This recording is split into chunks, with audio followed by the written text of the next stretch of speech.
Speedway Report is produced and broadcast by the Zeus Radio Network for Racers Reunion Radio. Well, the Snowball Derby weekend is finally completed down in Pensacola, Florida, and it set up red flags on two situations. One is something I have talked about for years.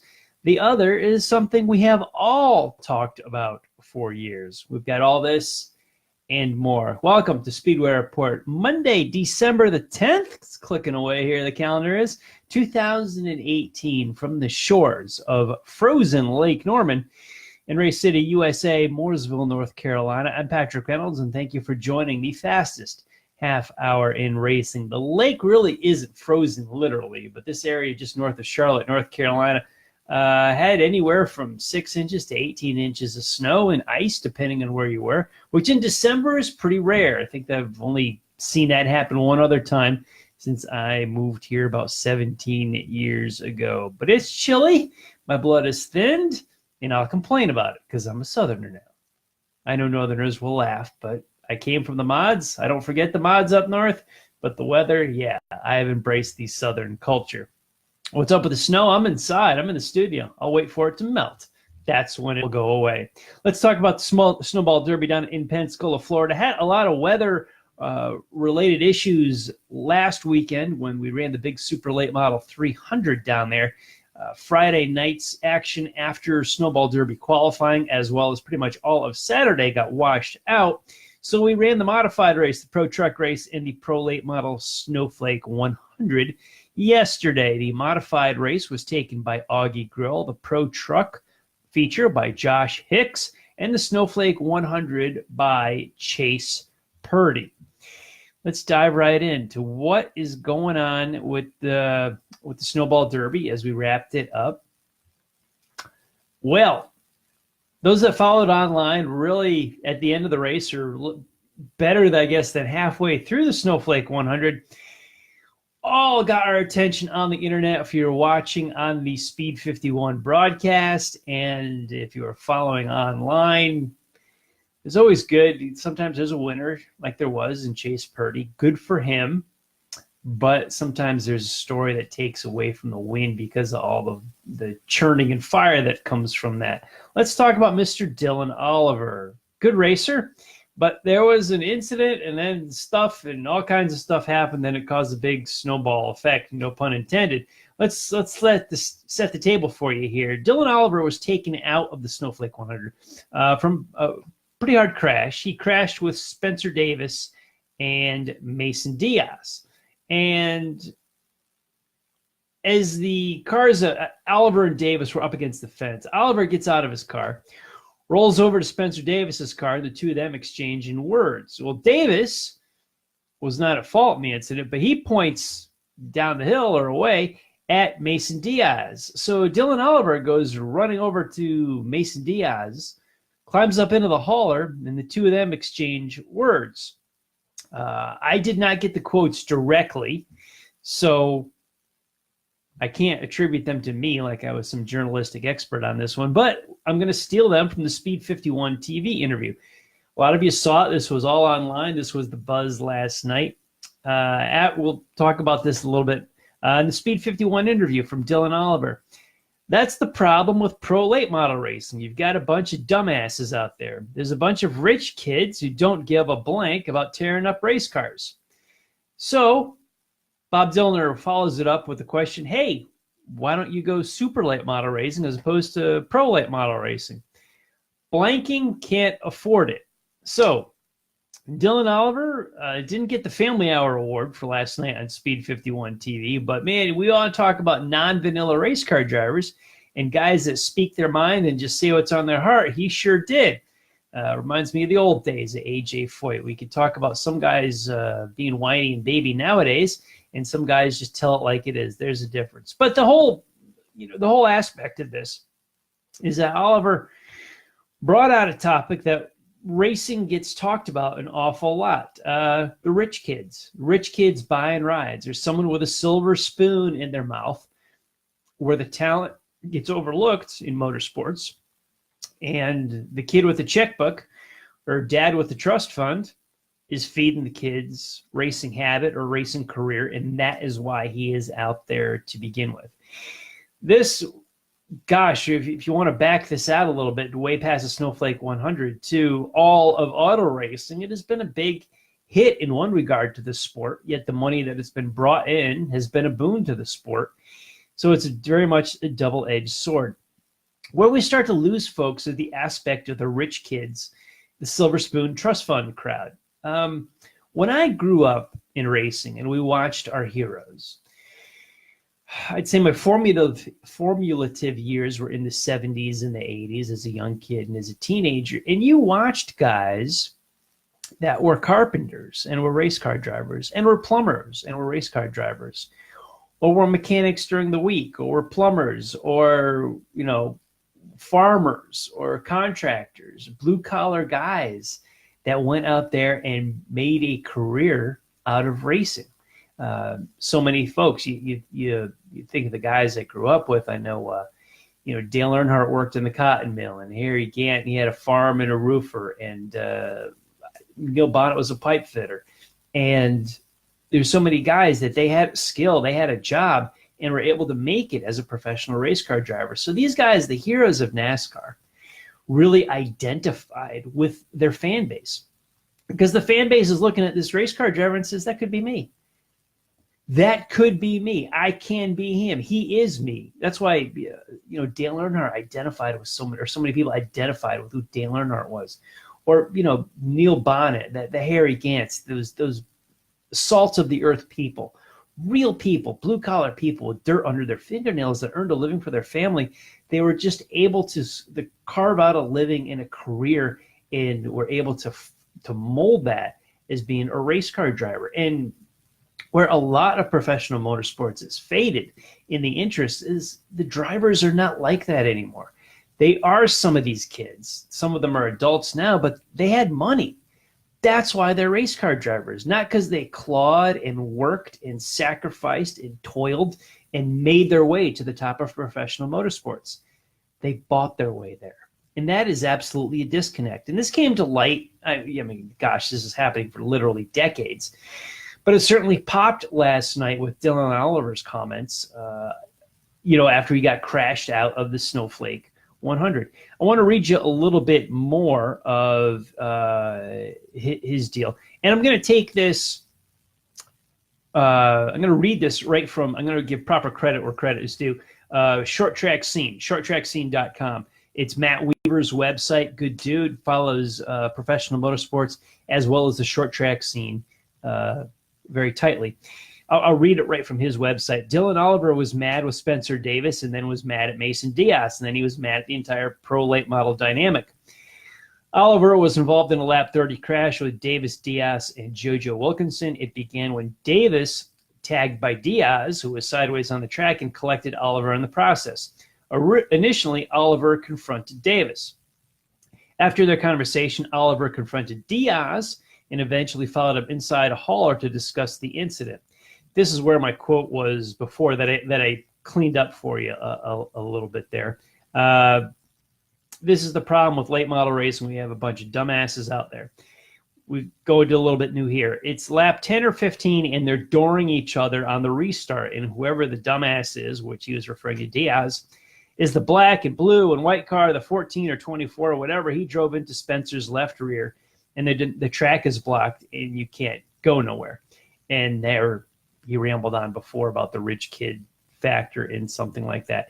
This isn't exclusive to pro late model racing. This is an epidemic in all of motorsports. It's not a new thing. This has been around since I was a little kid. It has been happening. The first place I noticed it is in Formula One and IndyCar when I was a younger guy, that there was a complaint, a lot of drivers not earning their stripes, not earning their way up through the ranks, not being qualified to handle a professional race car in professional conditions, but they came with a sponsor.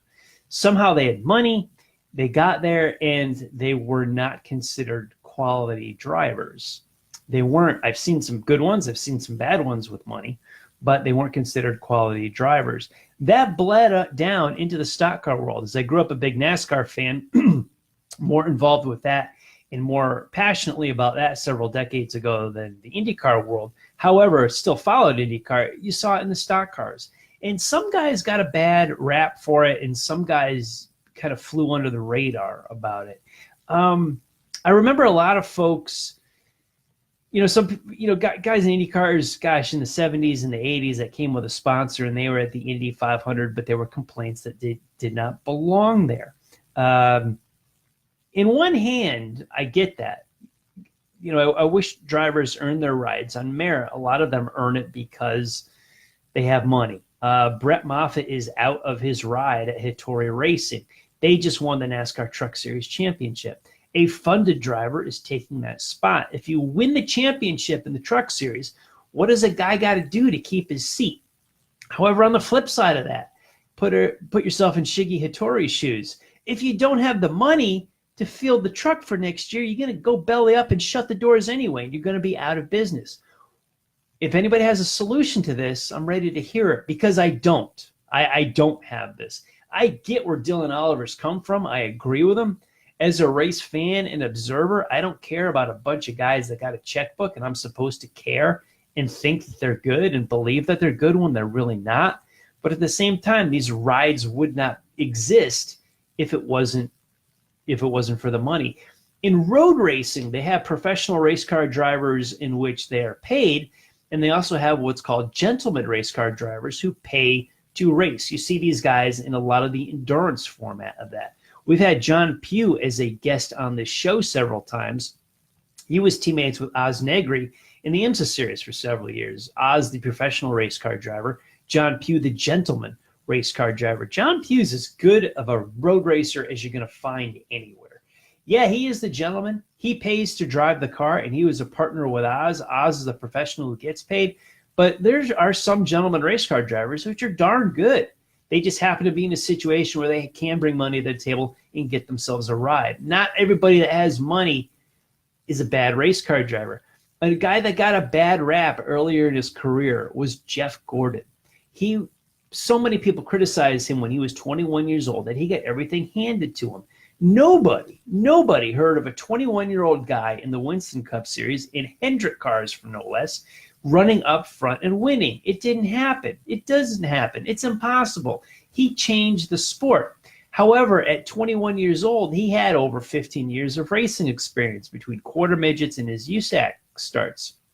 Okay, no matter how you slice it, somebody's got to pay for the car. It's got to happen for it. There's got to be a check coming from somewhere.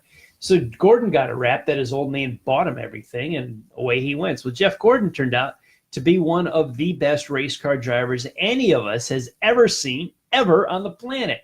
Yeah, he had to have some backing in order to race as a kid because he doesn't have a paper route that's going to pay for a race car driver.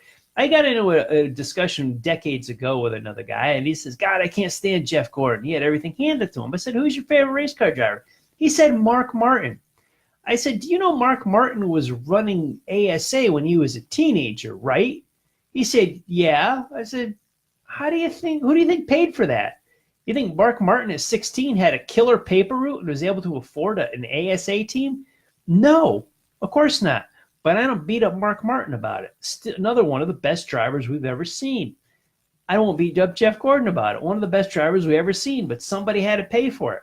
From Richard Petty, who got his cars from Lee Petty, Dale Earnhardt, who used the garage from Ralph Earnhardt, there had to have been some way to get some backing, some funding, some support to make this happen. In today's day and age, Paul Menard, I highly doubt he'd ever be a race car driver if he didn't have backing from Dad's company. Now, has he ever blossomed into a good race car driver? He's blossomed into a fair one, an adequate one. He's a mid-pack runner, so I mean, run the NASCAR Cup in mid-pack, you're still decent.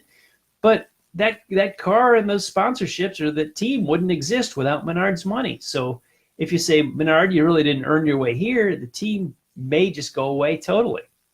Joey Logano got his way into the Cup Series because his father, Tom Logano, is an extremely wealthy man. Now, Joey's delivered on the promise and become a Cup champion and won plenty of races, but he wouldn't be where he is without Dad's money. He was running Hooters Pro Cup as a teenager, Bandoleros as a kid, Dad spent a whole lot of money. He got him into Joe Gibbs Racing by a whole lot of money to Joe Gibbs Racing.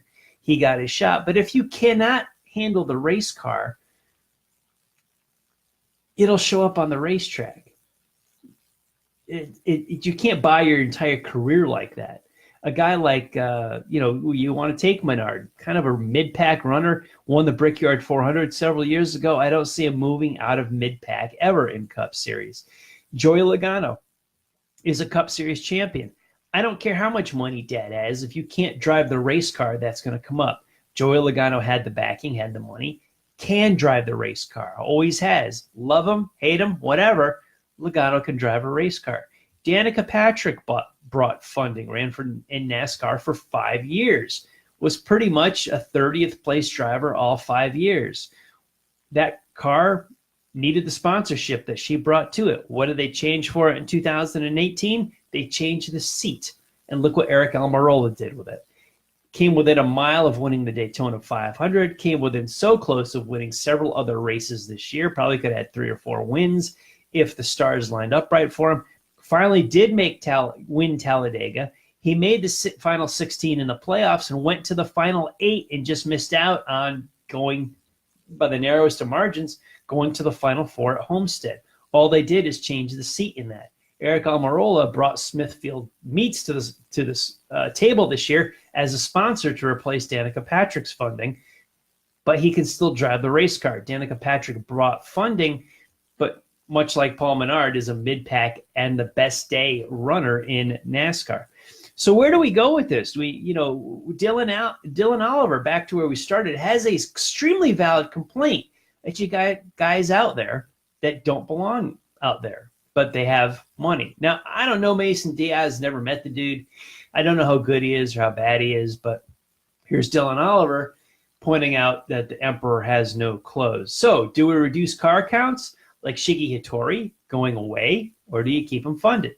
Paul Menard, that's an RCR team. Is it funded or does it go away? Or you try to get a talented driver in there and then hopefully you'll sign a sponsor because you're running up front. Talk about a vicious cycle. Dylan Oliver, I hear you 100%. I agree with you 100%.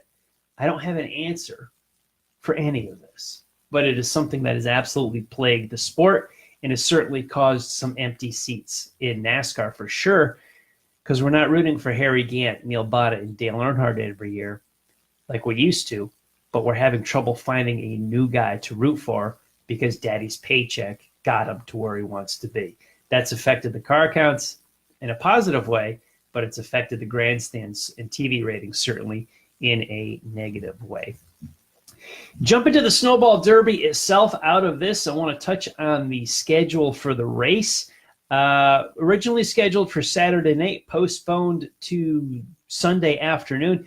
Just seems like they dragged their feet on this, despite of the rain. We ran... let me clarify this. Five Flag Speedway in Pensacola is on Central Time, so I'll be referencing that. But it started pits opening at 8. We started practicing at 11 and racing at 2. The modified race was at 2. Took over 2 hours to run, about 2.5 hours because of so many cautions and reds. Then we went, it was still red checkered with about 4 laps to go on the 75 lapper. But at 2 o'clock, we started the modified race, and then we had Pro Late Model qualifying, Pro Late Model Last Chance qualifier, Pro Truck qualifying, the Snowflake 100, and finally the Pro Truck 50. Well, after 2.5 hours at the of running this modified race, you've got 4:30, quarter to 5 in the afternoon, and you've only run one race on a Sunday afternoon. At 5:30, the rain started raining down there, and it delayed the start of the Snowflake 100. And to me, if it is raining at 5:30 on a Sunday afternoon, you should have already been buttoning up the entire program. It seems like this whole thing could have been pushed along to begin earlier in the morning to get a couple of brief practice rounds in. I understand waiving qualifying, but you could have gotten the whole race program going by noon, 1 o'clock. But we got these late start times. We don't got to get on track too early, but we could have pushed this up a lot. The Snowflake 100 took the checkered flag so late. Then they ran the truck race after that. It was 11 o'clock midnight before this thing finally buttoned up. I think we went to – they scrapped qualifying for everybody and just started everybody by their practice speeds. But at 7:30 on a Sunday night, the snowflake is finally taking the green flag. Yeah, it shouldn't be that way. If it's raining at 5:30, I mean, you should have wrapped this whole thing up at 4 or 5 o'clock anyway. I don't know why we didn't get to start it at noon, unless that was in the plan to sell more hamburgers. I've seen that a lot at Thompson and Stafford over the years, where it just the Sunday afternoon stuff just drags on, and it goes well into Sunday night, and it shouldn't. Sunday afternoon shows should be done over at 4 or 5 o'clock and get everybody home to dinner. I've always said that. You run your Friday night and Saturday night shows. I just never liked these Sunday afternoon shows that dragged on way longer than they should to get you home late. We were plagued by a lot of caution flags, a lot of red flags. Snowflake 100 was run in a wet mist. God bless those guys for even getting that thing in. But it is raining at 5:30 on a Sunday afternoon. That race already should have been in the books. I would have redone that schedule to get everybody in on a Sunday and got them out quickly. You should be throwing the first green flag at noon, not at 2 on a Sunday. Yeah, we could have kept caution flags counting a lot earlier in the modified race too. It just seems like, I agree postponing it a day early because of the forecast on Saturday. It was wet. It was a mess. It would have been nice to look at Sunday afternoon. And this isn't me in hindsight. I looked at it ahead of time going, geez, they're running this thing really late into Sunday night, even on the best day without cautions and with better weather. Run it Sunday afternoon, get folks on the way, get folks home. I know you got some people that went to Pensacola yesterday that might not return just because that schedule was dragged out too much. That was a rough deal there. Grandview Speedway in Pennsylvania, bummer, but they're dropping the late model class. They've seen the car counts dwindle year after year.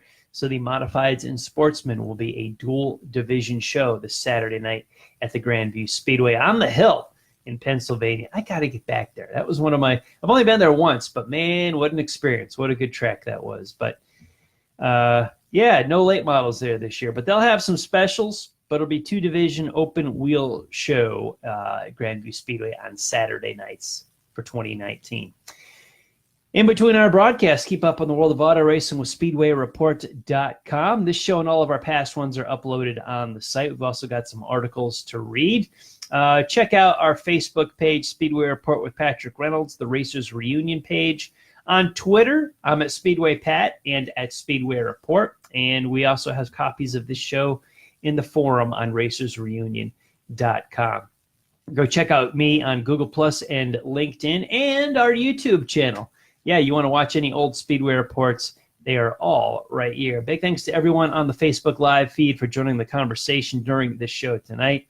I would like to thank all of the military, past and present, for the freedoms we enjoy as Americans in our daily life, including the simple things like bench racing right here on a Monday night.